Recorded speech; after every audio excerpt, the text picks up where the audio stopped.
Üdvözöllek, Estelle Getty vagyok. Köszöntelek Miss Louise L. tanfolyamán. Louise írt egy remek könyvet az öngyógyításról. A címe Éld az életed. Ez a film a könyv alapján készült, és megkönnyíti, hogy elsajátítsd Louise módszerét, amit olyan szívesen tanít mindenkinek. Louise rajtam is segített. Ma már elhiszem, hogy képes vagyok megváltoztatni az életemet. A filmet nézve mindenkinek lehetősége nyílik rá, hogy jobban megismerje önmagát, és hozzáfoghat, hogy rendbe tegye életét tanácsadója Louise Hay segítségével.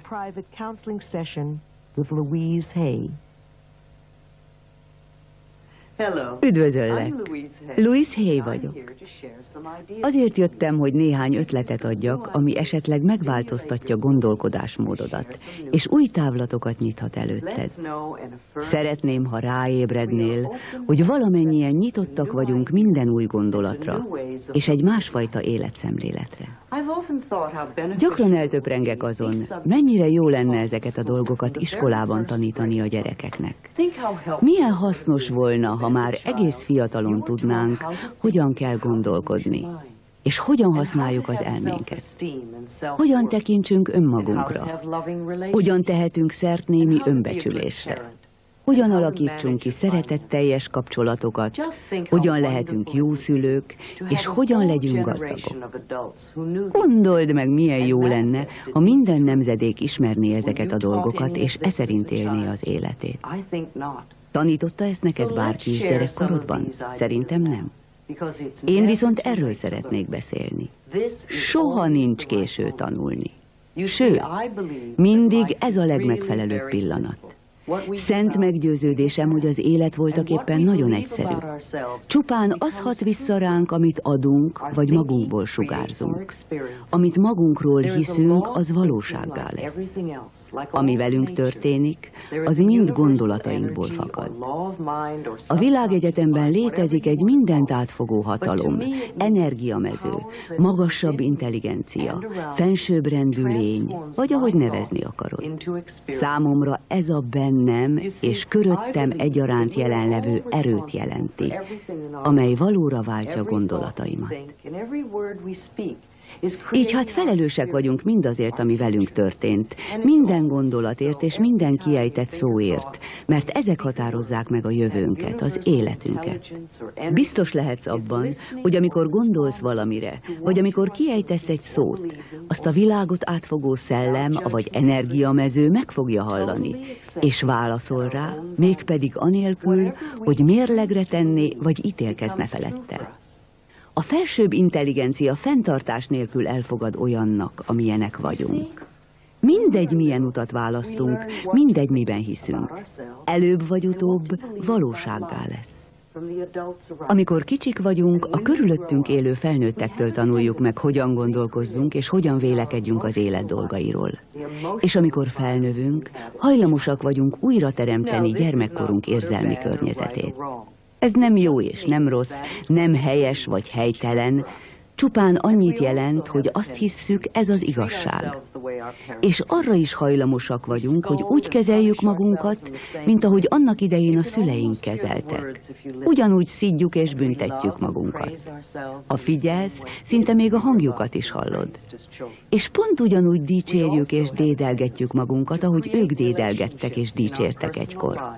Ami magánéletünket illeti, gyakran alakítunk ki olyan kapcsolatokat, ami anyánkkal vagy apánkkal való kapcsolatunkra emlékeztet, vagy pedig az ő egymáshoz való viszonyukat idézi. Gondolj csak bele, hányszor kerültél olyan viszonyba valakivel életed során, mint a szüleiddel. Lett légyen az a főnököd, a férjed, a feleséged, a szeretőd. De ezért nem szabad a szüleidet hibáztatni, hiszen ők is csak az áldozatok áldozatai. Senki se taníthatja meg azt, amit nem tud. Ha olyan családban nőttél fel, ahol gyakran felszikráztak az indulatok, akkor valószínűleg te is könnyen dühbe jössz, vagy rettegsz az indulatoktól. És hogyha visszahúzódó, félénk családban nőttél fel, akkor feltehetőleg nemigen lehetsz magabiztos. Azonban én úgy hiszem, mi magunk választjuk meg a szüleinket. Mi döntjük el, mikor és hol születünk újjá. Ez azt jelenti, hogy feladatunk van, és meg kell tanulnunk a leckét, akár az iskolában. Nekem épp úgy megvan a magam feladata, mint ahogy neked is. Így aztán, mielőtt megszületnénk, megválasztjuk a nemünket, a bőrszínünket, az országot, ahol élni akarunk, és természetesen a szüleinket is. Méghozzá úgy, hogy mindez minél jobban segítsen minket a tanulásban. Amikor felnövünk, sokunk hajlamos a szüleit vádolni. Te tetted ezt, gondoljuk magunkban, vagy ki is mondjuk, ez a te hibád. Pedig mindenről mi tehetünk, ami velünk történt. Nem hibáztathatunk érte senkit. Ez a világot mozgató isteni rend lényege. A mi dolgunk minden erőnkkel azon munkálkodni, hogy felszínre hozzuk a bennünk rejlő valamennyi értéket és tudást. Az erő mindig a jelenben lakozik. Jövőnket jelenlegi gondolataink, cselekedeteink alakítják. Tudnunk kell, hogy sem embernek, sem dolognak, sem helynek nincs hatalma fölöttünk. Mi hívjuk létre az összes helyzetet. Mi magunk formáljuk a körülményeinket, és közben arra pazaroljuk az energiánkat, hogy másokat vádoljunk azért, mert a dolgok nem úgy alakulnak, ahogyan szeretnénk. Te is így vagy vele? Mindannyiunknak van valami képe önmagáról. Az alábbi két mondat közül vajon melyik igaz rád? Az, hogy nem bízhatok senkiben, vagy inkább ez? Hozzám nagyon jók az emberek. Ha valóban azt hiszed, hogy a többiek ellened dolgoznak, akkor ez előbb-utóbb így is lesz. Ha viszont elhatározod, hogy megváltoztatod ezt a beidegződést, tapasztalni fogod, hogy milyen segítőkészek az emberek. Hát nem lenne jobb, ha ezentúl így gondolkoznál? Egy seregnyi ostoba előítéletünk van az élettel és önmagunkkal szemben. Ráadásul egy sor szigorú elképzelést neveltek belénk arról, hogy hogyan kellene leélnünk az életet. De nem változtathatjuk meg a múltat. Ami történt, megtörtént. Mindazt, ami eddig a pillanatig történt veled az életben, te váltottad ki. A te érzéseid, gondolataid, előítéleteid, amelyek a múlt héten, hónapban, évben, vagy akár 10, 20, 30, 40, 50, 60 évvel ezelőtt megfordultak a fejedben.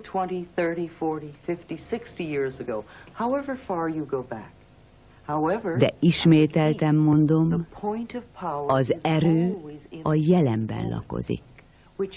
Amit ebben a pillanatban gondolsz vagy hiszel, az fogja alakítani a holnapot, a jövő hetedet, hónapodat, éveidet. A múltnak nincs hatalma fölöttünk. Az erő ebben a percben rejtőzik. Itt és most szabadulj meg a múlttól.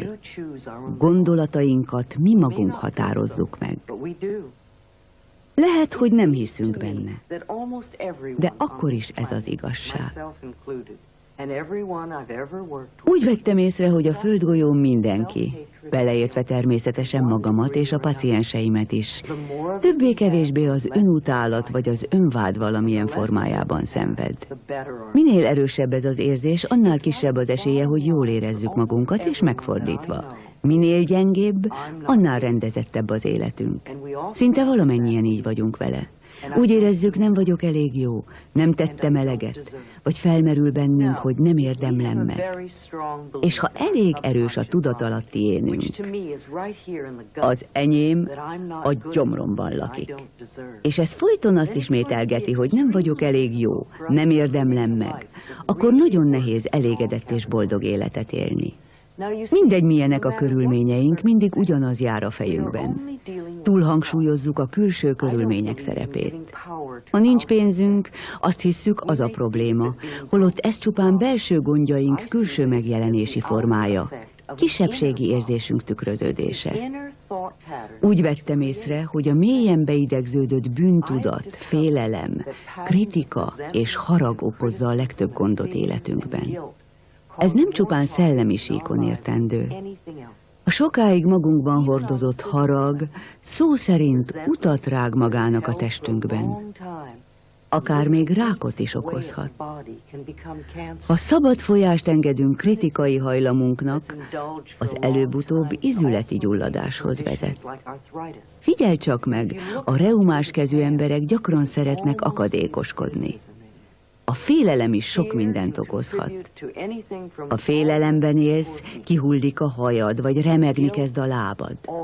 A bűntudat pedig fájdalmat okoz. A bűntudat büntetésért kiált, és a büntetés legtöbbször fájdalmat eredményez. Amikor rejtélyes fájdalmakra panaszkodva keresnek fel a pácienseim, annak mindig a beléjük táplált bűntudat az oka. A szeretet, az öröm és a megbocsátás a legjobb orvosság. Mindhárom a szívből fakad. A szív a szeretet jelképe, míg a vér az örömé. Az egészséges szív boldogan továbbítja valamennyi szervünkhöz és sejtünkhöz az örömöt. Ettől valamennyi sejt jókedvűen végzi feladatát. Ha a szív már nem képes örömet és szeretetet adni, akkor a megbocsátás veszi át a szerepét. A legtöbb gondunk abból ered, hogy nem akarjuk vállalni a felelősséget. Inkább másokat hibáztatunk. De ha elfogadjuk, hogy mi vagyunk a felelősek mindazért, ami velünk történt, akkor nem hibáztathatunk senkit. Még magunkat sem.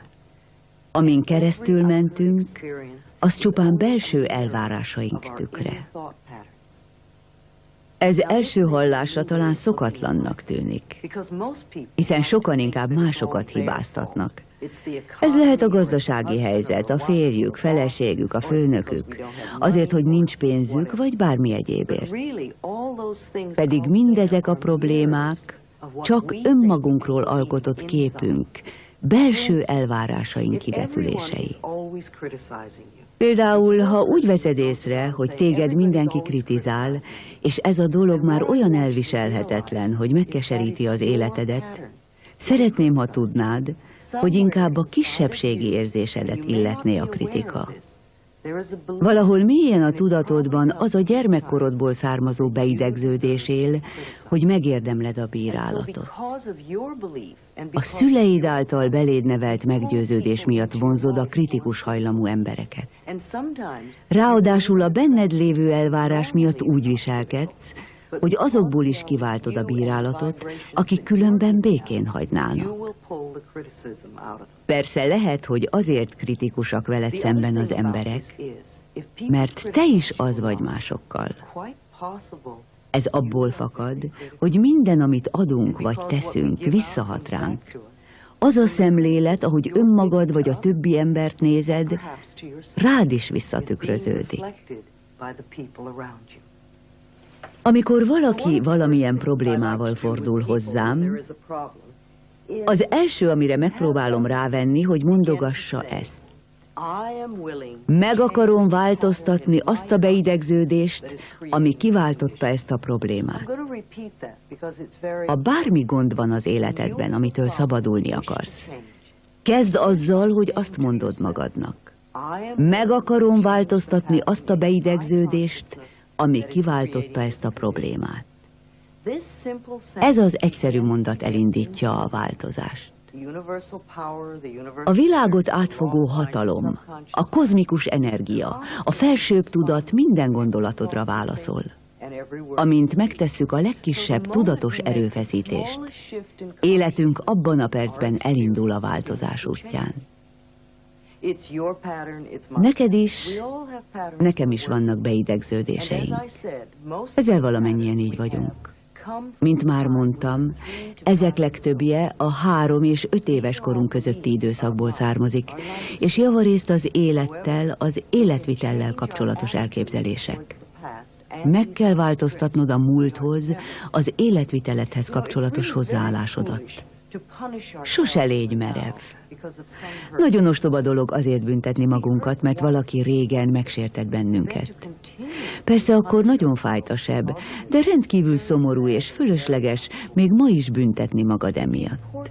Nagyon fontos, hogy ne dédelgessük magunkban sérelmeinket. mert különben még sok galibát okoznak a jövőben. Sokszor mondtam már a pacienseimnek, felejtsék el sérelmeiket, mielőtt sebészkés alá kerülnek. Ott még a pánikkal is meg kell küzdeni. Sokkal jobb, ha megbocsátunk. Rajtunk áll, hogy milyen szerepet választunk. Ha úgy döntünk, hogy áldozatok vagyunk, és kilátástalannak látjuk a helyzetünket, a világegyetem támogatni fogja ebbéli törekvéseinket. Ez esetben tényleg jobb, ha elássuk magunkat. Látod, milyen hatalom van a kezünkben? A gondolataink formálják életünket. Ha úgy gondolom, engem senki se szeret, magányosan fogom leélni az életem. Hitem beigazolódik. De ha változtatni akarok ezen, csupán annyit kell tennem, hogy azt gondolom. Mindenki szeret, boldog és teljes életet élek. És így is lesz. Az életünk csupán belső elvárásaink tükörképe. Első lépésként gyógyítsuk be a múlt sebeit. Boruljon rájuk a feledés homálya. Tanulj meg megbocsátani. A Csodák könyve szerint minden betegség forrása, hogy nem tudunk megbocsátani. Valahányszor megbetegszünk, gondoljuk végig, hogy ki mindenkinek kell megbocsátanunk. Ez nem feltétlenül jelenti azt, hogy legyünk elnézőek, amikor valaki nem a megfelelő módon viselkedik. Az emberek gyakran tesznek helytelenül. A megbocsátás olyan rítus, ami során az ember megszabadul bizonyos dolgoktól, hogy felszabadítsa önmagát. Legyünk szabadok, és szabadítsunk fel másokat is. Meg kell értenünk, hogy mindazok, akik fájdalmat okoztak nekünk, szintén sebzett emberek, és akkor is ott csak azt tették, amit legjobb ismereteik és tudások alapján tehettek. Az évek során megtanultam, hogy csupán egyetlen dolgot kell megtanítanom, és ez a szeretet. Mindenkinek azt tanítom, hogy itt és most szeresse magát, méghozzá olyannak, amilyen. A pozitív változás kulcsa önmagunk elfogadása és szeretete. Ez pedig azt jelenti, hogy félre az önkritikával. Ahhoz, hogy megváltozzon az életünk, először magunkat kell megváltoztatnunk. Legalábbis akarnunk kell ezt a változást. Nem szükséges tudnod, hogy hogyan csináld. Elég, ha akarod. Biztosan kapsz majd segítséget. Emlékezz csak, milyen sokszor mondtam, hogy a világot átfogó erő minden szavunkra, gondolatunkra válaszol. Abban a percben, ahogy kimondjuk, akarom, a felsőbb tudat a segítségedre siet. Megadja nekünk mindazt, amire szükségünk van. Légy tudatában, hogy lényed egy része kész erre a hatalmas változásra. Ezért kell új értelmet adni az életednek. Azáltal, hogy a birtokodban van ez a kazetta, lehetőségedben áll, hogy többször is végighallgasd. Valahányszor végignézed, mindig újabb és újabb gondolatokat fogsz felfedezni benne. Egyre mélyebbre hatolsz önmagadba, de ezáltal nem a múlt fájdalmas eseményeit idézed fel, hanem ellenkezőleg, mind több kincsre bukkansz. Először is meg kell találnunk, mi a gond. Ó, igen, tudom, hogy azt hiszed, tisztában vagy vele. Túl sokat törődsz a testsúlyoddal, beteg vagy, magányos, csődben a magánéleted, nincs elég pénzed, utálod a munkádat, esetleg egy sereg más bajjal küzdködsz. De számomra mindez csupán a rossz beidegződések tünete. Fölösleges azzal pocsékolni az időt, hogy orvosoljuk azokat. Amint megoldjuk valamelyiket, tudatalattink rögtön újabbat produkál. Ugyanis lelkünk mélyén mindvégig az motoszkál, hogy érdemtelenek vagyunk. Hatoljunk együtt a dolgok mélyére. Most arra kérlek, vedd elő a tollad, a papírod vagy a jegyzetfüzetedet, és írd fel a lap tetejére, amit tennem kell. Majd alá egy legalább 5-6 mondatból álló listát. Nem kell kapkodnod. Kapcsold ki nyugodtan a filmet, és ha végeztél, folytassuk. Írd fel a lapra, amit tennem kell. És ezt egy legalább 5-6 mondatból álló lista kövesse.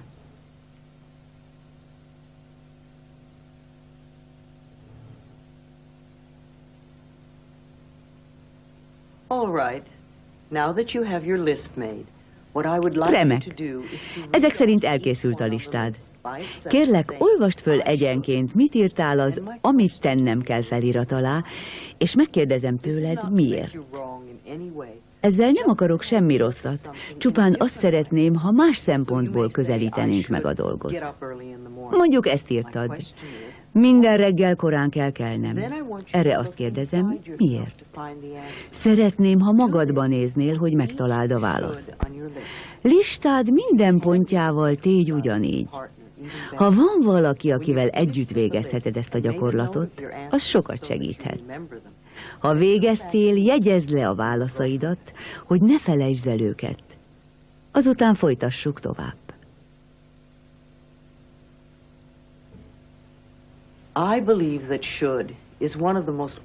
Meggyőződésem, hogy a kell a nyelv legszörnyűbb szava. Valahányszor kiejtjük, olyan, mintha azt mondanánk, rossz, rossz vagy, rossz voltál, rossz leszel. Nem hiszem, hogy ennek így kéne lennie. Válasszuk az ellenkezőjét. Legyünk jók. Az élet csupán választás kérdése. Ennek mindig légy tudatában. Legjobb lesz, ha ezt a szót, hogy kell, örökre elfelejted. Töröld a szótáradból. Használd helyette inkább az akarom szót. Ezzel jelzed, hogy van választási lehetőséged. Persze tisztában vagyok vele, hogy időnként muszáj megcsinálni bizonyos dolgokat. De mindig van választási lehetőségünk, és ha nem is élünk vele, legalább ne ártsunk magunknak. Most pedig arra kérlek, írd újra az előbbi listát, és a kell szót helyettesítsd be azzal, hogy ha igazán akarom, akarnám, próbáld így. Ha igazán akarom, fel tudok kelni korán reggel. Ha elkészültél, akkor felejj arra, hogy miért nem teszed ezt. Megint csak nem azért kérdezlek, hogy zavarba hozzalak, hanem arra vagyok kíváncsi, milyen érzésekkel viseltetsz valójában a listádban foglaltak iránt. Javaslom, állítsd meg néhány percre a filmet, és töprengj el, mi változott attól, hogy így soroltad fel ezeket a dolgokat. Ha igazán akarom. Ha végig gondoltad, folytatjuk.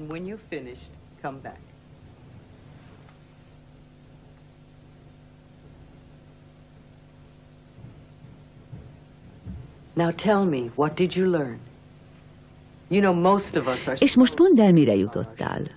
Legtöbbünk kelt tartalmazó mondatai igen szigorú szabályok. Ráadásul a zömük olyan dolgokra vonatkozik, amit nem akartál, vagy nem szerettél csinálni. Ha sokszor elolvasod ezt a listát, rá fogsz jönni, hogy hosszú éveken át azért gyötörted magad, mert nem csináltál olyan dolgokat, amelyeket eleve nem akartál csinálni, vagy ami nem is a te ötleted volt, hanem úgy erőltette rád valaki. De lehet, hogy azért nem csináltál valamit, ami a listádon szerepel, mert féltél csinálni. Nem igaz, hogy rossz vagy, csupán féltél, és ez egy egészen más kategória. Bár nem látom a listád, de csak nem bizonyos vagyok benne, hogy a legtöbb dolgot kihúzhatod róla. Csak rajtunk áll, mire vagyunk képesek. Bármit meg tudunk csinálni, ha igazán akarjuk. Ha nem tesszük, akkor feltehetőleg nem is akarjuk igazán. Ne kínlódjunk vele. Nem muszáj megtennünk. Ne is próbálkozzunk vele, csupán kellemetlen perceket szereznénk magunknak. Soha többé ne érezd magad kevesebbnek emiatt. Látod, ez csak egy egyszerű gyakorlat, és mégis mennyi mindent elárul rólunk. Nos, ennyit az, amit tennem kell kezdetű listádról. A következő lépés, hogy megnézzük, mennyire szereted önmagad. Nem a hiúságról vagy a gőgről beszélek, mert az nem az önszeretet, hanem a bizonytalanság jele. Én arra igyekszem rávilágítani, hogy szeretettel és tisztelettel tekintsünk testünk és lelkünk csodáira. Minden ember csodálatos. És most figyeljük meg, milyen kevéssé szeretjük magunkat. Vég nélkül korholjuk és kritizáljuk önmagunkat, ami számos testi és lelki bántalom alapja. Ha rosszul bánunk a testünkkel, nem szerethetjük igazán magunkat. Sok esetben helytelenül táplálkozunk, iszunk, drogokat fogyasztunk. Ez nem egyszer arra vezethet vissza, hogy azt hisszük, nem vagyunk szeretetre méltóak. Mindig azt a dolgot halogatjuk, ami a javunkra válna. Olyan emberek mellett kötünk ki, akik semmibe vesznek. Néha saját életünket nehezítjük. Az önsorsrontásnak számos módja van. Melyik vonatkozik rád? Gondolkodj rajta. Állítsd meg a filmet, és írd le, mire jutottál. Újabb dolgokat is felvehetsz a listádra. Mi jelzi, hogy nem szereted önmagad?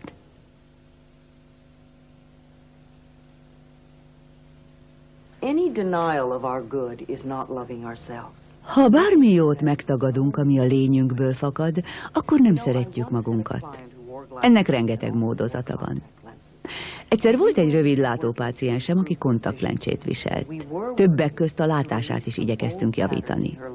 Megkíséreltük feloldani azokat a gyerekkori beidegződéseit, amelyek korlátozták. Egy napon végre sikerült eloszlatni gyermekkori félelmeit. Másnap reggel észrevette, hogy a szeme nem bírja a kontaktlencsét.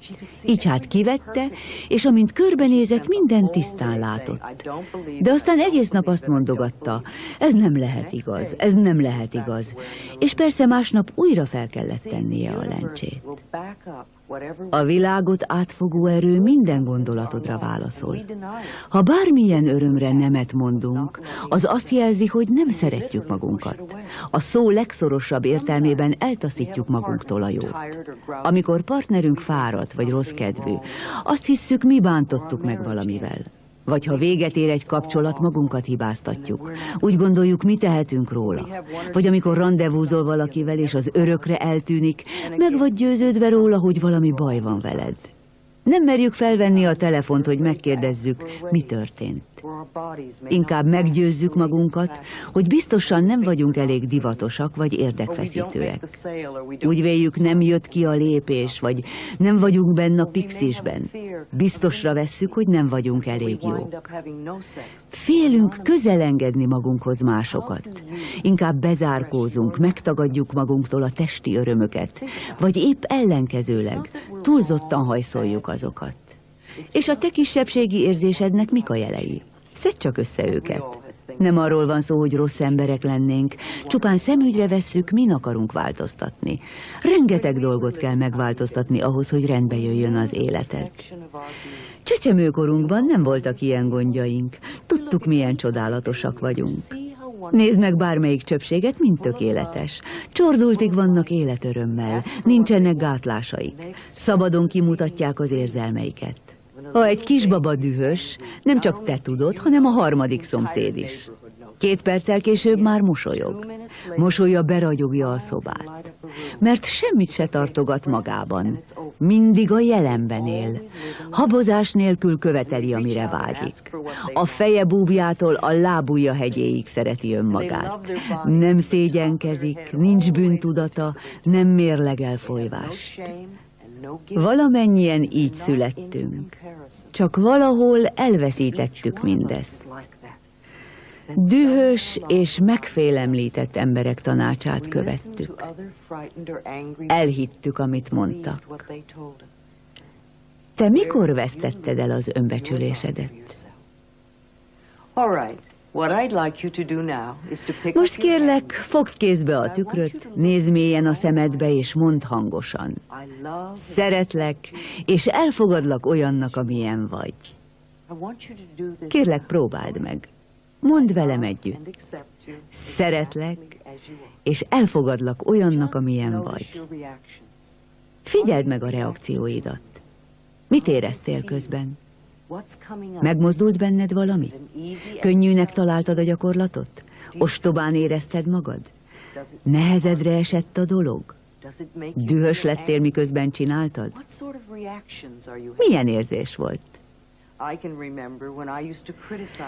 Élénken emlékszem arra az időre, amikor mindig valami hibát találtam magamban, amikor a tükörbe néztem.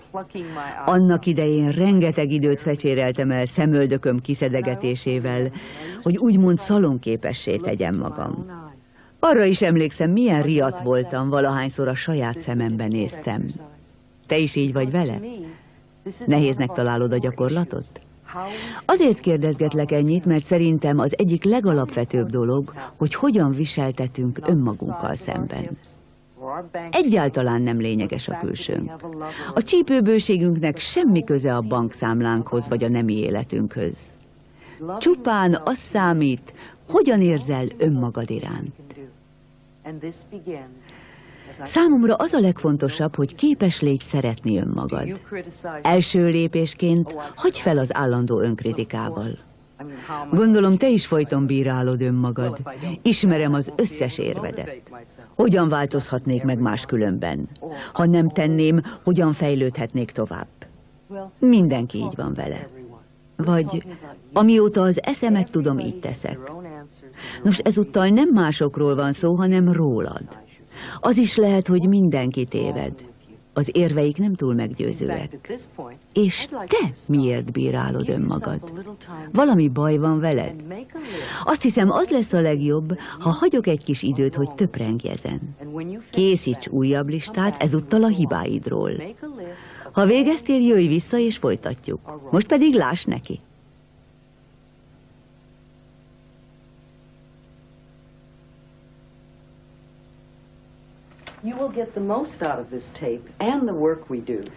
Ezzel elérkeztünk munkánk legnehezebb szakaszához. Ne kapkodj, szállj rá elég időt, hogy egy-egy magyarázat közt elvégezd a gyakorlatokat. Most pedig nézzük a listádat. Vedd elő. Gondolom, ilyesmik lehetnek rajta. Túl magas, túl alacsony, túl öreg, túl fiatal, túl buta, és ehhez hasonlók. Igazam van? Az a gyanúm, túl sok benne a túl. Vedd csak össze az Amit tennem kell című listáddal. Ugye, hogy csak nem ugyanazok a kitételek találhatók rajtuk. Nekem úgy tűnik, ismét ott vagyunk, ahonnan elindultunk. Nem vagyok elég jó. Nem szereted önmagadat. Ez minden baj gyökere. Szerintem ez az igazi probléma. Valójában az a kérdés, mi váltja ki ezt? Miből táplálkoznak ezek a gondolatok? Hogyan jutunk el a csecsemőkor tökéletes egyensúlyától addig a pontig, hogy nem szeretjük és értéktelennek tartjuk magunkat? Szeretek minden emberre úgy tekinteni, akár egy rózsára. Nézd te is gondolatban ezt a csodás virágot. Aprócska bimbókorában, ahogy lassan kibomlanak a szirmai, majd mikor ereje teljében pompázik, és végül, ahogy leperegnek díszei. A rózsa mindig gyönyörű, minden percben tökéletes. Mi is ilyenek vagyunk. Életünk minden szakaszában tökéletesek. Nézd így magad. Itt és most. Igen. Van néhány dolog, amin változtatni akarunk. Szeretnénk átalakítani az életünket. De ez nem jelenti azt, hogy rosszak vagyunk. Ez teljességgel téves következtetés lenne. Ahhoz, hogy megszabadulhassunk önmagunkkal kapcsolatos téveszméinktől, alaposan meg kell vizsgálni a múltat.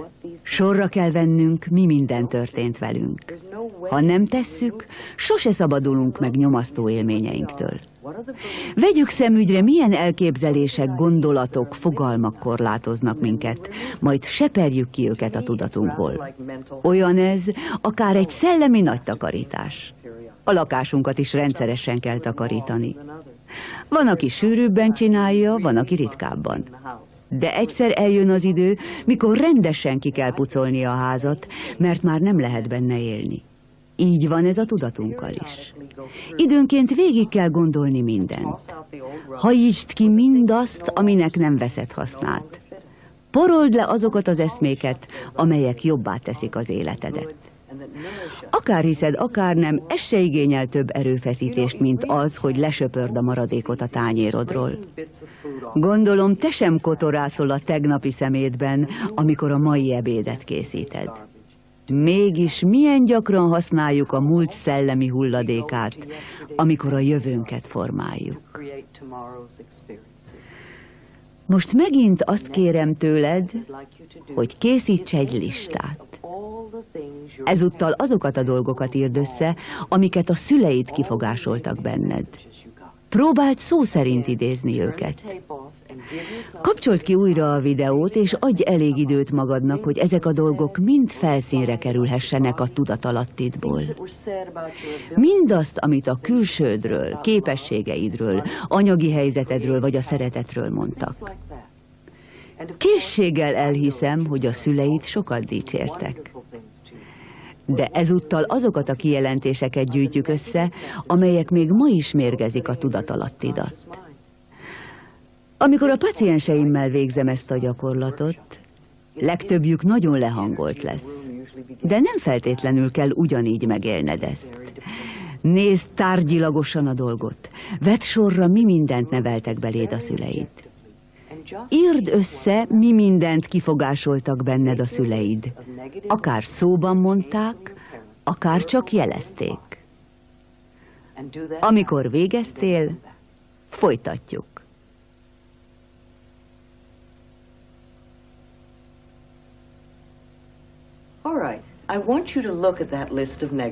Nagyon jó. Akkor vegyük sorra mindazt, amit gyerekkorodban kifogásoltak benned a szüleid. Ez mind befészkelte magát a tudatalattidba, és most újra végig kell gondolnod valamennyit, hogy megszabadulhass tőlük. Próbáld meg tárgyilagosan nézni őket. És ha valamelyik olvastán kínosan érzed magad, mondd azt. Ó, szóval ezért hittem így. Döbbenj rám, micsoda kincset tartasz a kezedben. Mert ha nem tudod, honnan származnak ezek az előítéletek, akkor pontosan ugyanúgy csinálsz mindent, ahogy eddig, és csodálkozhatsz, hogy miért történik meg veled folyton ugyanaz. Én pontosan tudom, hogy miért jutsz állandóan ugyanabba a zsákutcába. Te magad intézed így, és mindez a kisgyermekkori beidegződéseid eredménye. De igazságtalanság lenne mindezért csupán a szüleinket okolni. Ha kicsit mélyebbre ásol, rájössz, hogy ki mindenki igyekezett formálni. Szeretném, ha kiegészítenéd a listát mindazokkal a veled kapcsolatos kifogásokkal, amelyeket még 10 évvel ezelőtt hallottál rokonaidtól, tanáraidtól, barátaidtól, az egyháztól és egyéb tekintélyektől. Gondold végig őket, és figyeld, hogy közben milyen érzések ébrednek benned. Akkor láss neki, és készítsd el az újabb listádat, hogy milyen kifogásai voltak másoknak veled kapcsolatban.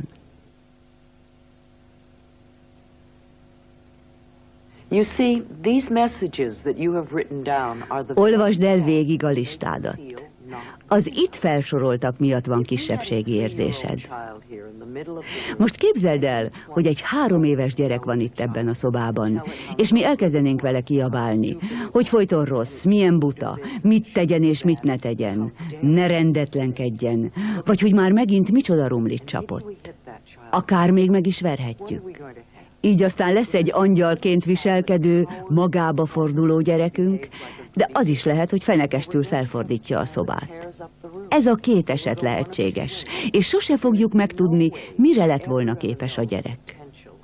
Viszont ha ugyanez a gyerek azt hallja tőlünk, hogy milyen csodálatos, szép, mennyire szeretjük, bátorítjuk a próbálkozásait, és nem tekintjük tragédiának, ha a tanulás közben néha hibázik, az eredmény hihetetlen lesz.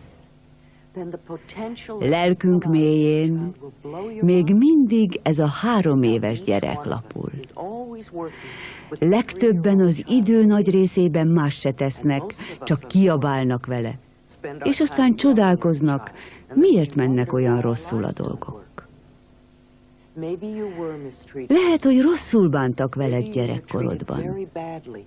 Ha így van, az nagyon szomorú. De még ennél is sajnálatosabb, hogy te magad most a jelenben ugyanolyan komiszul bánsz önmagaddal. Ha jól sejtem, mostanra egész szép listát állítottál össze a személyeddel kapcsolatos kifogásokból. Nézd csak meg alaposabban.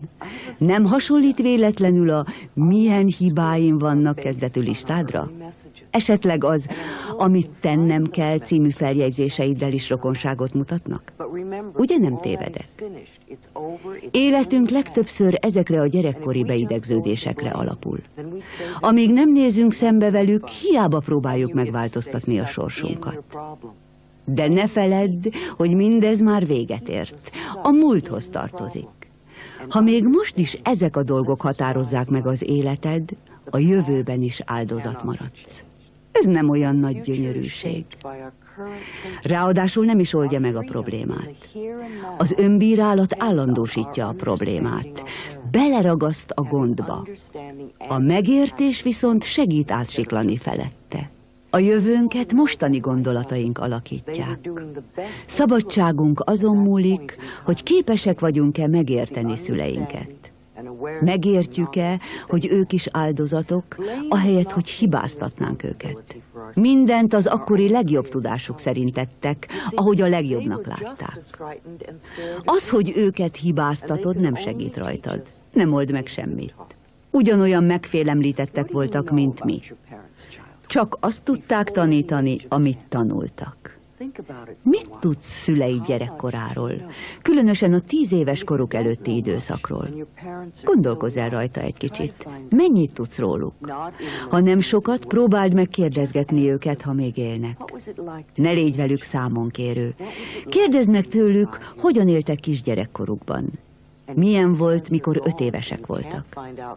Ha szüleid már nem élnek, és mások se tudnak segíteni, próbáld meg elképzelni, milyen gyerekkoruk lehetett. Vajon milyen emberek közt éltek, amikor kicsik voltak? A megértés szánalmat szül. Mindaddig nem szabadulhatsz meg, amíg nem szabadítottad meg őket. És nem tudsz megbocsátani magadnak addig, amíg nem bocsátottál meg nekik. Talán vannak testvéreid. Ha idősebbek nálad, valószínűleg istenítetted őket. Feltehetően nagyon komolyan vetted, amit tőlük hallottál. Néha biztosan nyűgnek éreztek, ez is okozhatja kisebbségi érzésedet. A tanárok is gyakran mondanak olyasmit, ami befolyásolja az életünket. Emlékszem, 5. koromban megkérdezte tőlem a tanárom, hogy mi szeretnék lenni. Azt feleltem, hogy táncos nő. Ahhoz alacsonyabbnak kéne lenned, mondta. A magas lányokból nem lehet táncos nő. Hittem neki, és lemondtam a tánccal kapcsolatos álmaimról. Csak 40 éves koromban kezdtem ismét táncolni. Az iskola ugyancsak számos tévhit forrása lehet. Elég, ha csak a dolgozatokra és az osztályzatokra gondolsz. Te tudtad gyerekkorodban, hogy az osztályzataidnak semmi köze hozzá, hogy milyen értékes vagy? Csupán azt mutatják, mennyire sajátítottál el bizonyos tárgyat. Semmi más. Legtöbben ugyanúgy rettegnek, ha valamilyen tesztet kell kitölteniük, hogy vajon elég jó-e az eredmény, mint iskoláskorukban. Amikor kisgyerekkorodban a barátaid tettek igazságot, nem biztos, hogy igazuk volt. Lehet, hogy ők se tudták jól. Elképzelhető, hogy rengeteg ostobaságot tanultál tőlük, vagy nagyon kegyetlen dolgokat vágtak a fejedhez. Biztos voltak szomszédaitok. Ők mi mindent mondtak neked? Hogyan gondolkoztak? Féltél tőlük, vagy a barátaid voltak? Most gondolj a tévében, vagy a folyóiratokban látott reklámokra. Hogyan befolyásolták az életedet? Rengeteg olyan termék van, amit azzal reklámoznak, hogy nem vagy elég felvilágosult vagy divatos, ha nem vásárolod a terméküket. Hogyan reagálsz rá? Megveszed ezeket, vagy átlátsz rajtuk? Mint látjuk, a kisebbségi érzésünknek számtalan oka lehet. A lényeg, hogy ez mások kifogásaiból táplálkozik. A következő lépés az lesz, hogy hogyan tegyük túl magunkat mindezen. Nem érdekes, hogy mit hallottunk másoktól. Nem az a fontos, hogy mások mit mondanak rólunk, hanem az, hogyan reagálunk rá. A lényeg, hogy mi hogy látjuk magunkat. Gerald Gempalski jó néhány csodás könyvet írt. Azt tanácsolja, ne taníts mást, csak szeretetet. Szerintem ez csodálatos. Gempalski azt mondja, hogy ha jobbítani akarod a lelked, vagy ha gyorsan meg akarsz szabadulni valamilyen problémától, Gondolj csupa kellemes dologra. Egyszerre mindig csak egy dolgot csinálj. Te döntöd el, mivel töltöd az idődet. Kellemes dolgokra gondolsz, és szereted magad, vagy pedig siránkozol és nyavajogsz. Ha a múlton rágódsz, összes elkövetett hibádon, mindarra, amit elrontottál az életben, meg hogy milyen keveset érsz, és hogyan romolhat el holnap vagy jövő héten minden, ez a legbiztosabb módja annak, hogy szüntelen kudarcok érjenek. Ez nem a boldog élet titka. De ha szereted magad, ha mindig örömteli gondolatok járnak a fejedben, akkor villámgyorsan rendbe jön az életed. Ha már töviről hegyire végignéztük a dolgokat, és összeírtunk mindent, amit szüleink, rokonaink, szomszédaink, barátaink, az egyház, vagy bárki más, akinek adtál a véleményére, kifogásolt benned, és tedd fel magadnak a kérdést. Mi igaz ebből? Nézd csak végig a listát. Mi az, amit ma is igaznak találsz? És az valóban igaz? Erre nagyon furcsa a válasz. Igenis, meg nem is. Minden rossz igaz, amit rólad mondtak, ha te is elhiszed. És nem illik rád, ha nem hiszed el. Ha végignézel eddigi életeden, látni fogod, hogy mit hittél el ezekből. Ha anyagi nehézségeid vannak, folyton kifolyik a pénz a kezedből, akkor lelked mélyén ez a kép él önmagadról. Ha magányos vagy, valószínűleg beléd fészkelte magát a gondolat, engem senki se szeret, vagy nem vagyok szeretetre méltó. Ha sokszor vagy beteg, valószínűleg sokat forognak e körül a gondolataid. Lehet, hogy nem is vagy ennek tudatában. Ám ha alaposan szemügyre veszed az életed, látni fogod, mire szoktál gondolni. Most vegyük sorra mindazt, ami kudarcot jelent az életedben. Ezekre kell koncentrálnunk, ha változtatni akarunk. Kérdezd meg magadtól, vajon milyen gondolatok eredményezhették, hogy ilyen helyzetbe jutottam? Netán a listád egyik pontja az? Biztos vannak olyan gondolataid, amelyek mindig vigaszt nyújtanak a nehéz pillanatokban. Ezekről kár lenne lemondani, hiszen gyakran vesszük hasznukat. Aztán van néhány dolog, amiben valaha hittünk, de ma már nem állja meg a helyét. És vannak olyanok is, amelyek sose voltak igazak. Valaki más félelmeinek a terméke volt. A listádon szereplő dolgok egytől egyig más emberek véleményei. Tehát tedd fel magadnak a kérdést, mi igaz ebből? És ha alaposan szemügyre veszed az életed, választ kapsz rá. Az életünk mindig pontosan tükrözi a gondolatainkat. Van egy emlékem leánykoromból. Nagyon élénken él bennem, és jól mutatja, hogyan vélekedtem magamról akkoriban. Nagy partit rendeztek az iskolában. Nagyon ünnepélyes alkalom volt, mindenki ünneplőbe öltözött, rengeteg sütemény állt az asztalon, és volt köztük egy hatalmas torta is. A tanárunk sok-sok apró darabra vágta, hogy mindenkinek jusson, és mi sorba álltunk érte. Én persze utolsónak álltam, meg voltam győződve róla, hogy ott a helyem. Nekem nem jutott a tortából. Azok a gyerekek, akik gyakran kaptak tortát, természetesen rengeteg tortát kaptak, hiszen szent meggyőződésük volt, hogy ez jár nekik. Én viszont sose kaptam tortát, azt hittem, nem érdemlem meg, nem vagyok méltó rá. Nem is maradt nekem egyetlen szelet sem. Ez tökéletes példája annak, hogyan válik valósággá az, amit magunkról hiszünk. Ha olyan családban nőttél fel, ahol folyton azt hallottad, hogy ennek is te vagy az oka, akkor vélhetően egész életedben hibásnak érzed majd magad. Feltehetően mindenért elnézést kérsz, vagy úgy viselkedsz az emberekkel, hogy kiváltsd belőlük a bírálatot. Ha szent meggyőződésed, hogy senki se szeret téged, akkor nemigen lesznek szeretetteljes kapcsolataid, vagy legfeljebb nagyon rövid életűek. Ha folyton azt mondogatjuk, ilyen vagyok, vagy hogy ilyen az élet, akkor lehet, hogy ezzel csupán mások véleményét visszhangozzuk. Hogy mi igaz és mi nem, az csak nézőpont kérdése. Többé ne fogadjuk el mások előítéleteit. Mindig van rá mód, hogy másként szemléljük az életet. Sok ember, amint felkeléskor kinéz az ablakon, és látja, hogy esik az eső, automatikusan felkiáll. Milyen pocsék nap! Nos, attól, hogy esik, még nem feltétlenül pocsék a nap. De ha komolyan hisszük, valóban az lesz. Mi tesszük olyanná? Viszont ha úgy döntünk, hogy ez csupán egy esős nap, akkor vidáman tehetjük mindazt, amit esős napokon szokás. Ha így teszünk, az nem jó vagy rossz, helyes vagy helytelen. Ezen a bolygón minden kultúrában kicsit másként szemlélik ugyanazokat a dolgokat. Azt teszi az egyes dolgokat jóvá, rosszá, helyessé, helytelenné, amit mi gondolunk. Újból a régi nóta. Csak azt kapjuk vissza, amit adunk. És rendszerint kétszeresen. Kezdjük el még ma megváltoztatni a beidegződéseinket. A hatalom mindig a jelenben lakozik. Az életünket oly régóta megkeserítő dolgok, a szűkölködés, kisebbségi érzés, a magány mind visszatérhet a semmibe, ahonnan származik. A semmiből jöttek. Térjenek át vissza ugyanoda. Te magad vagy a hatalom. Senkinek, semminek nincs sehol hatalma feletted. Adhatnék neked számos jó tanácsot, új gondolatokat, de úgyis te döntöd el, hogy elfogadod-e vagy sem.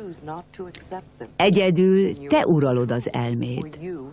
Te magad formálod az életed. És most vajon mire gondolsz? Kérdezd meg csak magadtól, mi az, jó vagy rossz, avagy semleges. Szeretnéd, ha ez a gondolat alakítaná a jövődet? Rendkívül gyorsan gondolkodunk. A gondolatok egymás után suhannak át az agyunkon. Nem is olyan könnyű átalakítani őket. Nem kezdheted azzal, hogy sajtó alá rendezed valamennyit. Először csak arra figyelj, amit kimondasz. Ne mondj semmi olyat, amiről nem szeretnéd, ha valóra válna. Szó szerint több millió gondolat fordul meg a fejedben. Végtelen számú dolgot mondhatsz ki. Alakítsd át őket úgy, hogy vigaszt nyújtsanak. Válogasd ki azokat, amelyek jobbá teszik az életet. Ne pocsékold az idődet olyan gondolatokra, amelyek csak galibát okoznak, hogy aztán a probléma megoldásával kelljen tölteni az idődet. Szerintem ez energiapazarlás lenne. Az egyik első tanárom gyakran mondogatta, ha bármi gondod van, nem tenni, hanem tudni kell valamit. Ha valóban meg akarjuk változtatni a gondolatainkat, az életünk is meg fog változni. Rendben. Akkor mi a teendő? Először is el kell határozni, hogy meg fogunk változni. Most ez a legfontosabb. Persze rémülten égnek emelhetjük a kezünket, és feladhatjuk, vagy dübegurulhatunk, esetleg eltölthet bennünket a reménytelenség, vagy a hiába valóság érzete. De ez sehova se vezet. Ha azt gondoljuk, hogy reménytelen, minek is próbáljam, a fájdalmammal legalább ismerős vagyok, akkor itt és most megakad a dolog. Minden marad a régiben. Persze jogod van ezt választani, de nem szükségszerű.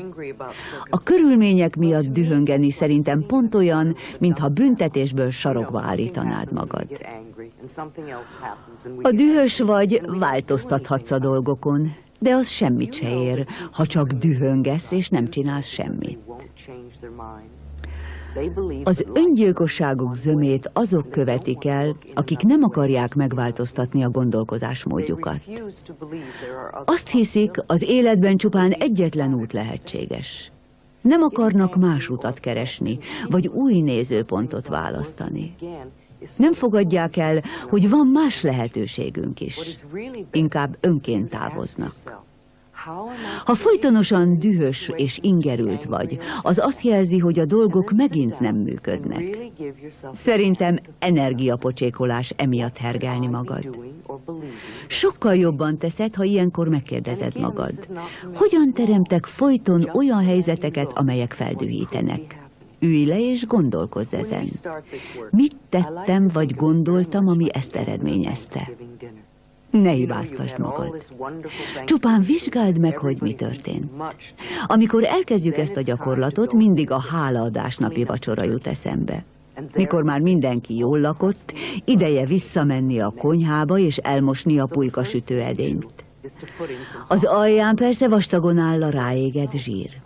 Első dolgunk, hogy forró vízbe tesszük, hadázzon.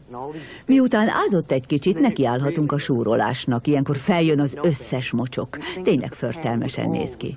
Ráadásul úgy tűnik, sose lesz vége. Az edény ítéletnapig ilyen undorító marad. De ha tovább folytatod, akkor tiszta lesz a tál. A tudatunkkal is így van valahogy. Ezzel a gyakorlattal igazából a lelki pulykasütőnket tisztítjuk. Néha a dolgok még rosszabbul mennek, mint mielőtt elkezdtük. De aztán minden jóra fordul. Tisztában kell lenned vele, hogy ez a dolgok menete. Ne kapálózz ellene. Azt hiszem, a tükörrel végzett gyakorlat nagyon fontos. Minél többet csinálod, annál inkább megmutatja, milyenek vagyunk, mit kell tennünk. Nézzünk a tükörbe, és mondjuk hangosan. Meg akarok változni, és meg akarok szabadulni az ellenállástól. Meg akarok változni, és meg akarok szabadulni az ellenállástól. Mindannyian azzal bajlódunk legtöbbet, amit én az ellenállás leküzdésének nevezek. Valamennyiünkben van némi ellenállás.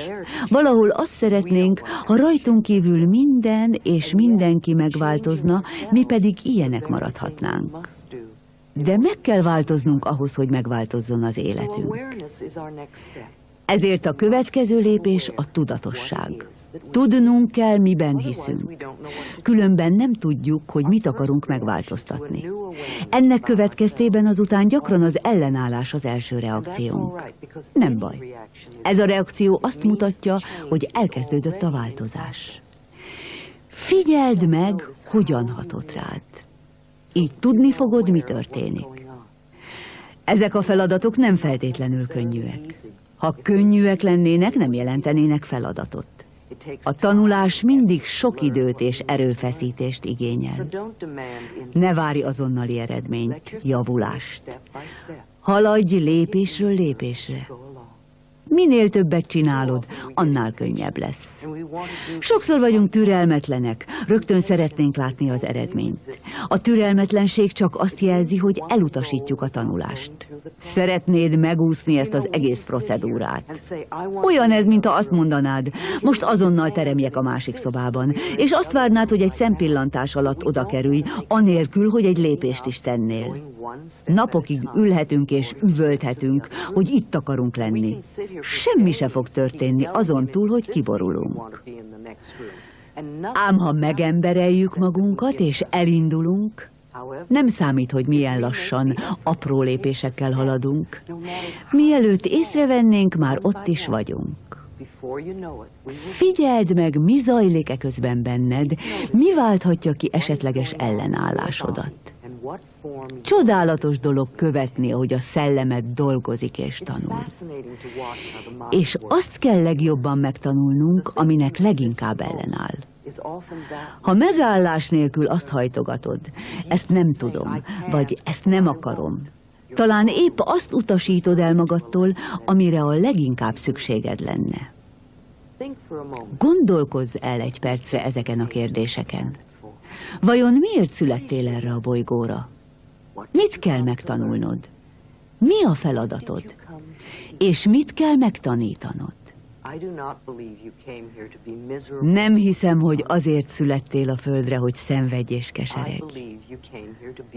Szerintem mindannyian boldogságra születtünk. Tárulkozz ki.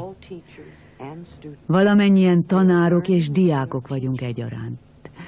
Akár minden este felteheted magadnak a kérdést, amikor lefekszel. Mit kell itt tanulnom? És mit kell megtanítanom?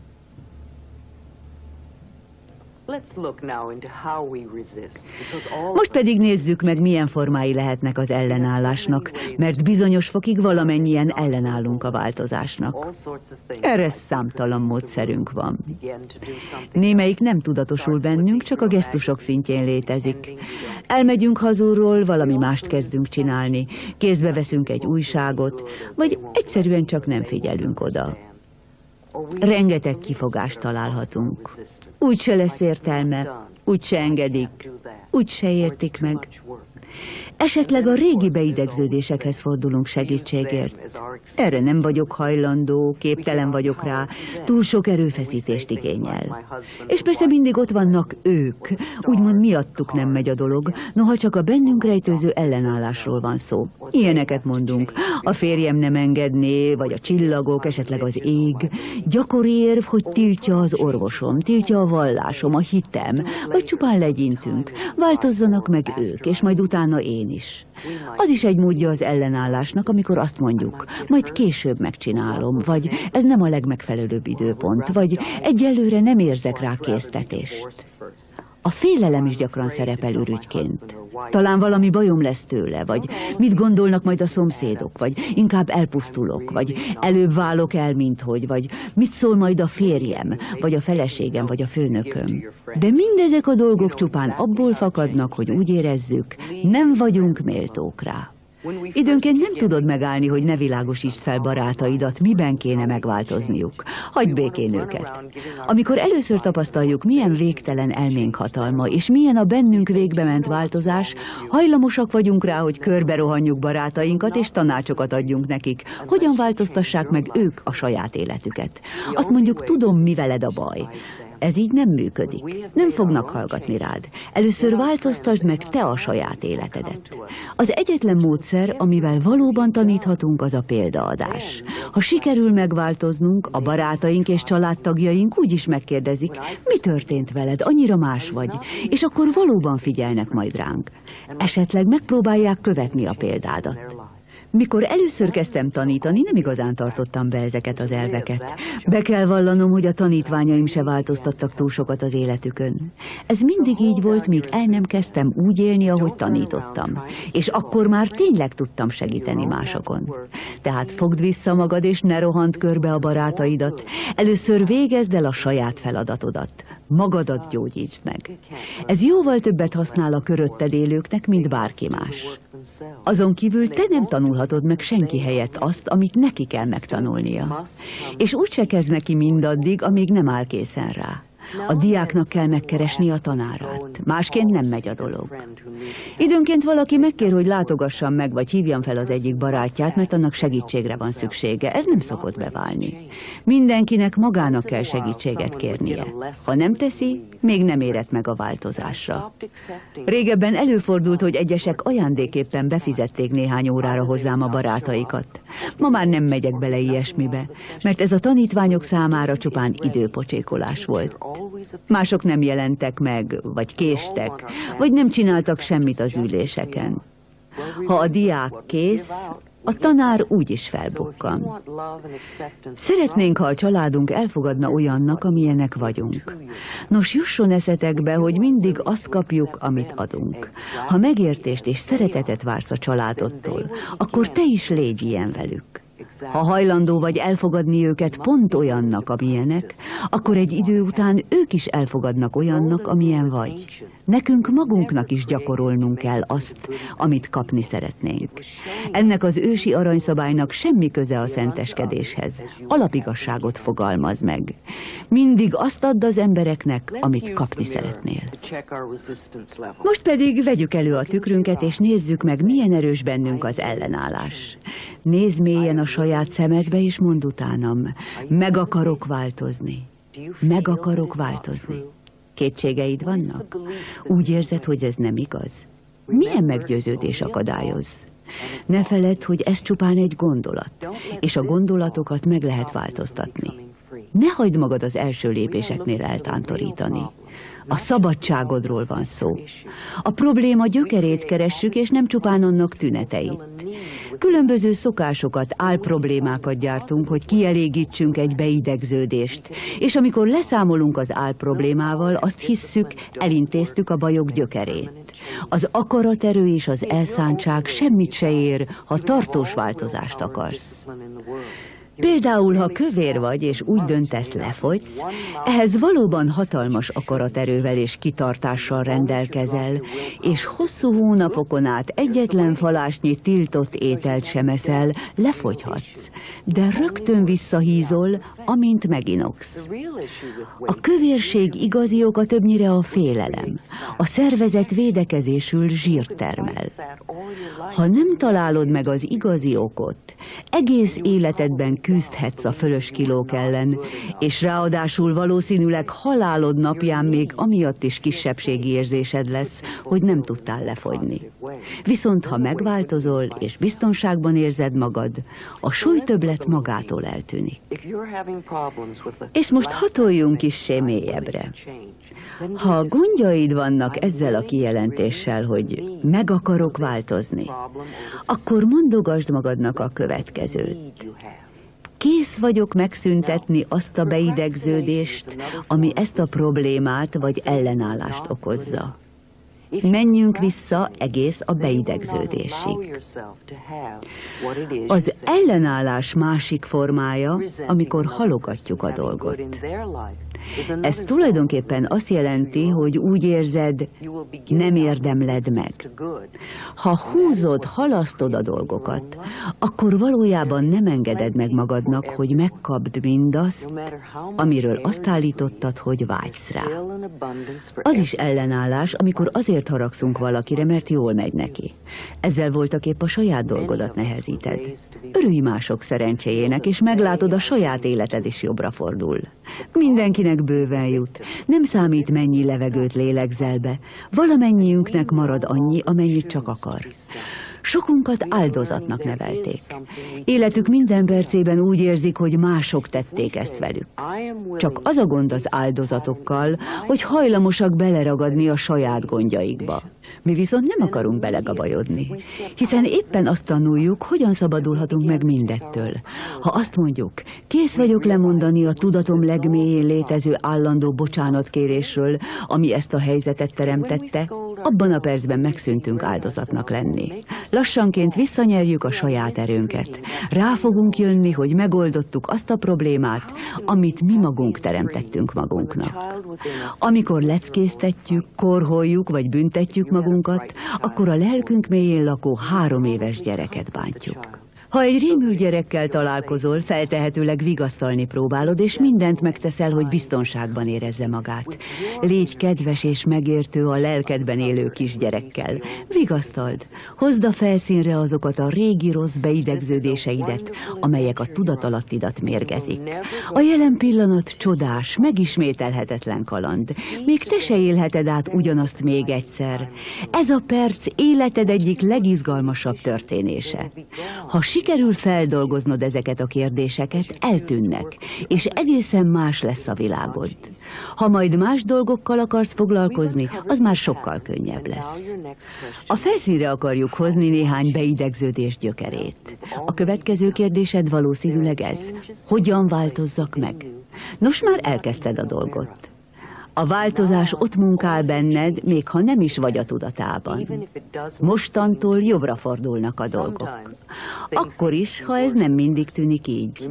Gondolj csak a pulykasütő tepsire. Lehet, hogy neked is fel kell kaparnod mindazt, ami lesült az edény aljára, miközben megtisztítod a lelked.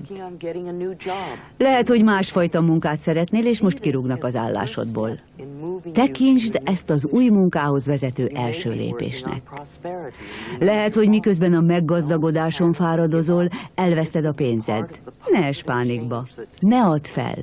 Talán az is sorsod jobbra fordulásának eszköze, ami most történt veled. Lehet, hogy miközben emberi kapcsolataidat ápolod, csúnyán összeveszel valakivel. Talán egészséged megőrzésén fáradozol, és erre elkap a nátha. Ezek csupán pillanatnyi nehézségek, csupán a múlt eltakarításának velejárója. Próbáld megérteni, hogy ez a változás, ami olyan fenekestül felforgatta az életed, és amit én isteni beavatkozásnak hívok, a lehető legjobb irányba tereli a dolgokat. Most minden egy meghatározott irányba indul el benned. Valójában nyugodtan elmondhatod, az összes változás, amit átélek, könnyű, örömteli és kényelmes. A világomban minden rendben van. Magam is ezt a formulát használom, amikor a saját tisztogató programomat végzem. Mind szeretnél változtatni? Melyek a legalapvetőbb gondok az életedben? Neked kell tudnod, mit akarsz megoldani. Gondold csak végig a dolgot. Van valaki, akivel mindezt meg tudod beszélni? Vagy inkább a tükör segítségével dolgozol? Mindkét esetben ismételd utánam. Rájöttem, hogy én magam hoztam létre ezt a beidegződést, és most kész vagyok csökkenteni a bennem lévő kisebbségi érzést, ami előhívta ezt a problémát. Mondjuk még egyszer. Rájöttem, hogy én magam hoztam létre ezt a beidegződést, és most kész vagyok csökkenteni a bennem lévő kisebbségi érzést, ami előhívta ezt a problémát. Milyen érzés? Tényleg kész vagy átlépni a múlt kötelékeit? Vagy még mindig tétovázol és ellenállsz? Ne akard megvárni, amíg rájössz, hogyan csináld. Elég, ha akarod. Csupán annyit kell tenned, hogy megváltoztatod a gondolataidat és a tudatalattidat, és a felsőbb intelligencia majd megtalálja a megoldást. Ha elhatározod, hogy megszabadulsz a beidegződéseidtől, ez önmagában is beindítja a változást. Bármi történjen, örülj neki. Nem a gondolataid uralkodnak rajtad, hanem te uralod a gondolataid. Sokkal több vagy a puszta gondolatoknál. Az értelem eszköz csupán. Te magad döntöd el, hogyan élsz vele. Használhatod így is, úgy is. Első hallása talán furcsának tűnik, de idővel hozzászoksz majd. Most arra kérlek, fondd össze a kezed egy pillanatra. Ne törődj vele, hogy csinálod, csak az a kérdés, melyik hüvelykujjad van felül. Most nyisd szét a kezed, és rakd felülre a másik hüvelykujjadat. Figyeld meg, milyen érzés. Talán más, mint az előbb. Így mindig tudni fogod, mit érzel, amikor máshogy csinálod a dolgokat. Ez a változás első lépése. Most úgy fondd össze a kezed, ahogy először csináltad. Most úgy, ahogy másodjára. Most az első módon. Most a másodikon. Az elsőn. Milyen érzés most? Kicsit kényelmesebb? Vagy talán jobb? Ha folytatod a gyakorlatot, végül ez is teljesen természetesnek tűnik. Ugyanilyen könnyű megváltoztatni bármely más szokást, ha gyakorolod a dolgot. Gyakoroljuk a választást. Válasszuk azt a meggyőződést, hogy könnyedén meg lehet változtatni bármely gondolatot vagy beidegződést. Amiről elhatározzuk, hogy hiszünk benne, az teljesül. Ha elhiszed, hogy a változás nehéz és körülményes, akkor így is fogod megélni ezt. Persze ez megint csak a régi jó áldozat magatartás, úgyhogy hagyj fel ezzel a gondolattal. Minél jobban képes leszel uralni a gondolataidat, annál erősebb leszel. Egész életünk során csupán egyetlen dolog fölött van hatalmunk, a gondolatainkon. Ami volt, elmúlt, nem lehet megváltoztatni. Csupán azon változtathatunk, hogy hogyan viszonyulunk hozzá. A jövőnket jelenlegi gondolataink formálják. Gondoljunk olyan dolgokra, amelyek vidámmá, felszabadultá, boldoggá, egészségessé és virágzóvá teszik a jövőnket. Tegyük fel, hogy a gyereked minden este éjfélkor fekszik, és te elhatározod, hogy ezentúl 8 órakor dugod ágyba. Gondolj csak bele, mi fog történni azon az éjszakán, amikor bevezeted az új rendet. A gyerek ordít, tiltakozik, rúgkapál, és ha beadod a derekadat, azon túl csak nehezen fogad el bármilyen új szabályt. De ha kedves vagy, és határozott, de nem engedsz abból, hogy ez az új fektetési rend, és hagyod, hogy a gyerek még egy kicsit tiltakozzon a fektetés után, a tiltakozás másnap már érezhetően csökken. És néhány nap múlva a gyerek elfogadja az új rendet. Az új gondolatok elfogadásával, az új szokások kialakításával ugyanez a helyzet. Csupán kedves, ám tántoríthatatlan elhatározás szükséges hozzá, és a gyakorlat aztán könnyedén meghozza a változást. Most pedig lazítsuk el a testünket. Oly sokszor vagyunk feszültek, zavartak, merevek a dolgaink miatt. Úgy tartjuk, keményen kell dolgoznunk, ezt senki sem vitatja. Ám ettől még nyugodtan kiengedhetünk és lazíthatunk egy kicsit. Próbáljuk meg együtt. And I want you to let your whole body relax. Let your scalp relax. Hunyd le a szemed. Szeretném, ha az egész tested ellazulna. Lazítsd el a fejbőrödet, a homlokodat, a szemed körüli izmokat. Az egész arcod laza, a vállad is laza. Érzed, milyen más a tested, mióta elkezdtük a lazítást? Ha a tested merev, a szellemed se lehet hajlékony. Lazítsd el a többi testrészedet is. Helyezkedj el nagyon kényelmesen, és most mondd velem együtt. Kész vagyok kiengedni a feszültséget. Nyugodt vagyok. Ellazulok. Megszabadulok a félelemtől. Megszabadulok a haragtól. Megszabadulok a bűntudattól. Megszabadulok a szomorúságtól. Megszabadulok minden korlátomtól. Azoktól is, amiket a szüleim neveltek belém. Kész vagyok mindent megbocsátani. Békességben élek. Biztonságban vagyok. Biztonságot ad, hogy én vagyok. Elernyedek. Békességben élek. És most nyisd ki a szemed. Alig 1-2 percig tartott ez a lazítás.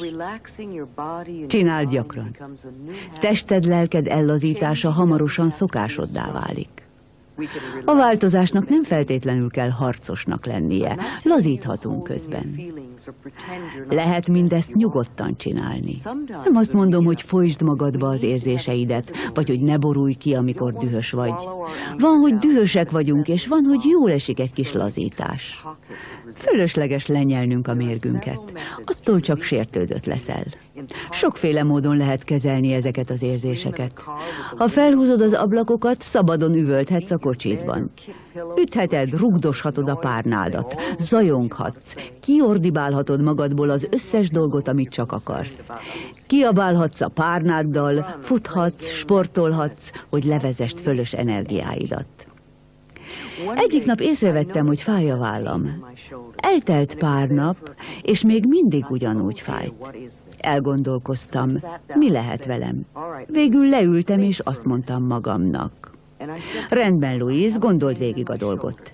Elemezni kezdtem, mit érzek. Fáj a vállam. Milyen érzés? Olyan, mintha égne, éget. Vajon mit jelenthet ez? Biztosan haragot. Vajon mire vagyok dühös? El se tudtam képzelni, ezért elővettem néhány párnát. Teljes erőmből püfölni kezdtem őket, és dühösen ordítoztam. Mire 10-szer ütöttem meg a párnát, rájöttem, mire haragszom. Felszínre került.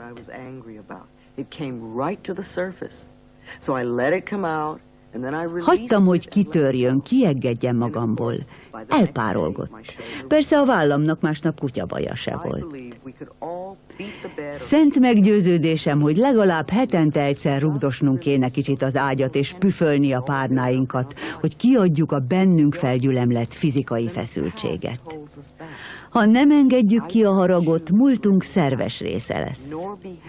Én nem akarok a múltban élni. Nem akarom, hogy továbbra is magához láncoljon a múlt. Elhatároztam, hogy a jelenben élek, és egy csodás, új jövőt építek magamnak. Sok ember mondta már nekem, hogy ezért vagy amazért nem tudja már élvezni az életet. Nem hívták meg egy összejövetelre vagy egy partira, és azóta rettenetesen érzi magát a bőrében. Úgy érzi, kimaradt valamiből, most már nem ő osztja a lapokat, és ő semmit se ér. Elvált. Így pedig már soha többé nem fogja élvezni az életet. Milyen ostoba korlátokat is állítunk időnként. Ne engedd, hogy a múlt emlékei megmérgezzék a jelent. Szabadítsd fel ezeket az indulatokat. Ha itt és most, ebben a percben teljes életet élünk, nem zavarhat bennünket a múlt, bármi is legyen az. Ha azt kérdezném, mit viseltél harmadikos korodban, valószínűleg nem emlékeznél rá. Ha emlékszel is, feltehetőleg már semmit se jelent számodra érzelmileg. Csupán emlékszel, és kész. Ugyanígy kell bánnunk múltunk minden mozzanatával. Ismerjük őket, de ne törődjünk velük. Kérlek, készíts újabb listát mindam a dolgokról, amiktől szeretnél megszabadulni. Amíg összeírod őket, figyeld a reakcióidat.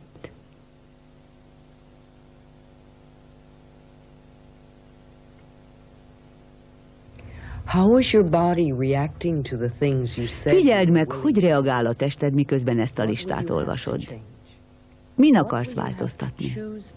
Milyen meggyőződés segítségével akarsz ezektől a régi beidegződésektől szabadulni? Készen állsz rá? Komolyan?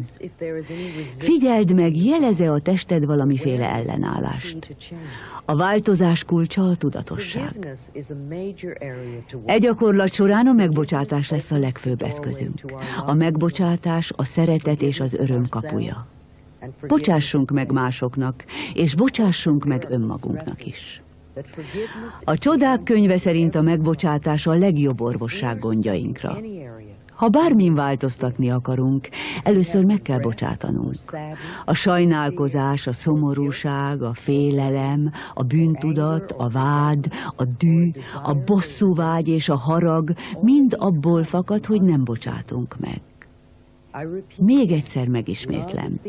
A szeretet a megoldás minden problémára. A szeretet kapujához a megbocsátás ösvénye vezet. Emmett Foxnak van egy jól bevált módszere a neheztelés feloldására. Szeretném, ha ezt most együtt elvégeznénk. Képzelj magad elé egy kis színpadot. Most állítsd fel rá azt az embert, akit legjobban gyűlölsz azért, amit tett, vagy ma is csinál veled. Ez a személy lehet élő vagy halott. Fontos, hogy tisztán lásd minden vonását. Ha ezzel megvagy, képzeld el, hogy csupa kellemes dolog történik vele. Olyasmik, amik neki fontosak. Képzeld el, hogy boldog és mosolyog. Szeretném, ha tudnád, hogy ezzel a gyakorlattal ellenállásaid jó részét sikerült legyőznöd. És most szeretném egy lépéssel továbbvinni ezt a gyakorlatot. Vedd le azt a bizonyos személyt a színpadról, és helyezd oda magadat. Képzeld el, amint csupa jó dolog történik veled. Légy boldog. Mosolyogj. Sose feledd, hogy a világegyetem javaiból valamennyien korlátlanul részesülhetünk. Egy ideig minden nap végezd el ezt a gyakorlatot. Később elég hetente egyszer is. Minél többet csináljuk, annál kiegyensúlyozottabbak és tisztábbak leszünk. Most nyisd ki a szemed. A megbocsátásnak számtalan útja van. Ehhez a gyakorlathoz ismét szükséged lesz valakire vagy a tükrödre. Szeretném, ha ezt mondogatnád. Az a személy, akinek meg kell bocsátanom. Megbocsátom neked, hogy. Az a személy, akinek meg kell bocsátanom. Megbocsátom neked, hogy. Bocsáss meg mindenkinek, aki eszedbe jut. Olyan 5-10 percig csináld a gyakorlatot. Gondolhatsz egyetlen személyre, vagy akár egymás után többre is. Ha tudod, végezd el mindenkivel ezt a gyakorlatot, aki eszedbe jut. Ha valaki mással dolgozol együtt, mondd ezt a végén. Köszönöm, ezennel szabadon bocsátalak.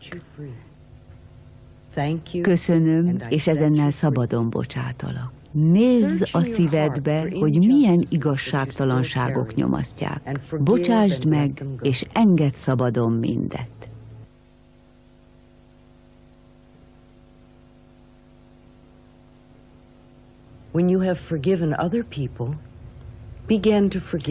Ha már mindenkinek megbocsátottál, ideje, hogy magadnak is megbocsáss.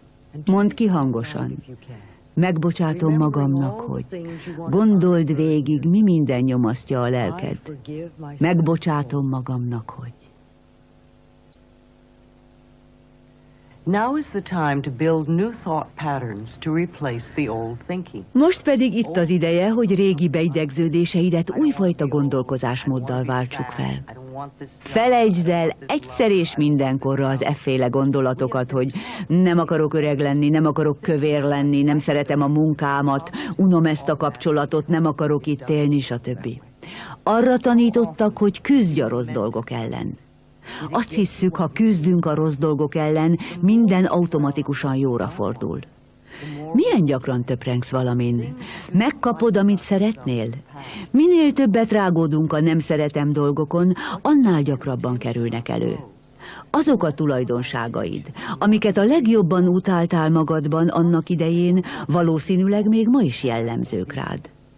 Amire figyelmet fordítasz, az nő, erősödik. Inkább arra figyelj, amit szeretnél. Koncentrálj arra, amilyen lenni akarsz, amire vágysz. Tedd igenlővé gondolataidat. Sajátítsd el ennek a módszerét. Ahelyett, hogy nem akarom, mondd inkább ezt. Ilyen és ilyen vagyok. Van valami. Ha azon rágódsz, mennyire utálod a munkádat, azon nem nyersz semmit. Legfeljebb az állásodat veszítheted el. Inkább gondolj arra. Éppen most kapok egy csodás új állásajánlatot. Ez új kapcsolódási pontokat teremt tudatod és a világegyetem között. Meglátod, jobbra fordul az életed. Ha már nincs szükséged valamire, mondd le róla szeretettel. Aztán fogalmazd meg, hogy mit szeretnél. Sose fogalmazz jövő időben, használj jelen időt. Ahelyett, hogy lesz, mondd azt, van. Beszélj mindig jelen időben. Örökké fiatal vagyok, karcsú vagyok, új munkahelyem van, csodás a magánéletem, gyönyörű új házba költözöm. Ezek a kijelentések itt és most hatnak a tudatalattidra. Itt és most szeresd magad. Bocsásd meg magadnak a múltban elkövetett hibákat. Szeresd magad. Ez mint egy varázsütésre rendbe hozza körülötted a dolgokat. Megváltozik az életed. Ha szereted magadat, jól érzed magad a bőrödben. Csak akkor szereted igazán önmagad, ha elfogadod magadat. Ez azt jelenti, hogy félre az önkritikával. Már hallom is az ellenvetéseidet, de csupán a régi éned szólalt meg ismét. Védj búcsút tőle, köszönd meg eddigi közreműködését. Vedd újra kézbe a kézitükrödet, nézd mélyen a szemedbe és mondd: szeretem és elfogadom magam olyannak, amilyen vagyok. Szeretem és elfogadom magamat olyannak, amilyen vagyok. Ugye most már kicsit könnyebben ment, hogy végigcsináltuk a többi gyakorlatot. Ha még mindig ugyanolyan nehéz, akkor erre kell a legjobban összpontosítanod. Ha könnyebb, csináld örömmel. Az életed egyre tökéletesebb lesz. Hogyha még mindig nehezen vallod be, hogy szereted önmagad, akkor nézz a tükörbe, és mondd magadnak 3-4-szer egymás után: szeretlek. Nagyon, nagyon szeretlek. Ez a gyakorlat csodákat tesz. Emlékszem, régen, amikor még képtelen voltam elfogadni önmagam, hangosan üvöltöztem magammal, sőt, néha az is előfordult, hogy felpofoztam magamat. Ha most visszagondolok mindenre, látom, milyen ostobaság volt tőlem. Én megbocsátok magamnak. De akkoriban olyan erősen hittem értéktelen voltomban, hogy hiába is próbált bárki is meggyőzni az ellenkezőjéről. Pedig csecsemőkoromban még semmi se gátolt abban, hogy szeressem önmagam. De 18 hónapos koromban elváltak a szüleim, és engem nevelőszülőkhöz adtak. Alig töltöttem be 5. életévemet, amikor a szomszédunk megerőszakolt. Aztán anyám újra férjhez ment. A mostohaapám nagyon kegyetlenül bánt velem, ráadásul ekkor tört ki a gazdasági válság. Rettenetes szegénységben éltünk. Mire 15 évesen elhagytam a szülői házat, már romokban hevert az önbecsülésem. Rengeteg kóros beidegződéstől kellett megszabadulnom. Sokáig tartott, amíg megváltoztam. Ha annak idején valaki azt mondta nekem, szeretlek, szinte automatikusan rávágtam. Miért? Mit látsz bennem? Vagy pedig azt gondoltam, kizárt, hogy igaz legyen. Iszonyú sok időbe és munkába telt, amíg megbékéltem, és szeretetteljes kapcsolatot alakítottam ki önmagammal. És még most is ezen dolgozom. Ez egy egész életen át tartó folyamat. Az elején rendszerint úgy vágunk neki, akár egy buldózer. Később már az apróbb dolgokra is felfigyelünk. Először kisebb dolgokon kezd a javítás munkáját. Én is így csináltam. Amikor a legelején semmi olyasmit nem találtam magamban, amit igazán jónak tartottam, akkor a körmömmel és a fülemmel kezdtem. Aztán fokozatosan áttértem a belső szerveimre. Az ember elég nehezen lesz dühös mondjuk a májára. Keres olyan dolgokat magadban, amelyekkel elégedett vagy. Próbáld meg szeretni, vagy legalább kedvelni önmagad, még ha csak néhány pillanatra is. A legkisebb lépés már eredmény. Hogyha egy másodpercnyi időre megbékélsz önmagaddal, az már olyan változást indít el benned, amire a későbbiek során támaszkodhatsz. Nem kell mindent az első pillanatban megoldanod. Ha minden nap csupán 1 perccel tovább sikerül szeretned önmagad, mint annak előtte, rövidesen hatalmas változás áll be az életedben, és ez a folyamat egyre gyorsabb és könnyebb lesz. Az egészség, a szeretet és a jólét lassan életed része lesz. Mindez azzal kezdődik, hogy szereted magad. Minél inkább megtanuljuk, hogy szeressük és becsüljük önmagunkat, annál könnyebb lesz a változás. Ahelyett, hogy így fogalmaznánk, rossz vagyok és meg kell változnom, inkább mondjuk ezt. Szeretem magam, és az alábbi dolgokon kell változtatnom. Mindig változunk, vagy jó, vagy rossz irányba. Ha tagadólag nézzük az életet, a változás is ez irányba hat. Ha igenlő gondolataink vannak, minden jóra fordul körülöttem. Nem tudom megmondani neked, hogy pontosan milyen jövő áll előtted, de biztos vagyok benne, ha úgy döntesz, hogy visszahúzódsz, haragszol a virágra, és mindentől rettegsz, akkor felettébb kínos élet áll előtted. Talán még beteg is leszel. Ezzel szemben, hogyha mindent elfogadsz és szeretsz, nem ereszted búnak a fejed, nyitott maradsz és hiszel az életben, akkor csodás, boldog és kényelmes élet vár rád. Szabadon választhatsz, merre indulsz el. Az alábbi gyakorlatot már számtalan emberrel végeztük. Szó szerint csodákat tett, vagy legalábbis csak nem csodákat. Ha rendszeresen végzed a gyakorlatot, a te életedben is csodákat hoz. Szeretném, ha legalább 1 hónapon át mondogatnád magadban vagy magadnak. Elfogadom magam, elfogadom magam, elfogadom magam. Legalább 500-szor mondd el naponta. Persze most azt mondod, hogy ez rettentően sok, de hidd el nekem, hogyha valami miatt aggódsz, azt legalább ennyiszer elmondod egy nap. Újra meg újra mondd el. Elfogadom magam. És ha bármilyen zavaró gondolat bukkanna fel közben az elmédben, csak annyit mondj. Köszönöm, hogy itt voltál, de nincs rád szükség. Aztán ismétel tovább. Elfogadom magam. Üríts ki minden ellenállást a tudatodból. Emlékezz, az ellenállásnak semmi hatalma sincs rajtad, ha csak te nem adsz neki erőt. Ismételd folyton. Elfogadom magam, bármi történjen is. Ha folyton mondogatod, még akkor is, ha közben kellemetlen dolgok történnek, segíteni fog. A legfontosabb az életben, hogy szeresd önmagad. Minél jobban szereted önmagad, annál csodásabb élményekkel ajándékozod meg magad. Lassanként véget ér a szalag. Szeretném, ha nem felejtenéd el, hogy amit adunk, az hat vissza ránk. Amiben hiszek, az beteljesedik. Gondolataink alakítják a jövőnket, és a szeretet mindent orvosol. A szeretethez a megbocsátás ösvénye vezet. Bármikor magad mögött hagyhatod a múltat, és szabad lehet. Fogad magadba mindazt, amire vágysz. Jelenítsd meg, képzeld el, ahogyan csinálod, ahogy birtoklod, vagy azt, hogy olyanná lettél. Dolgozd ki minden részletét. Érezd, érintsd, ízleld, halljad, lásd, tapasztald meg, mások hogyan reagálnak rá. És bármit mondanak vagy tesznek, fogadd el azt.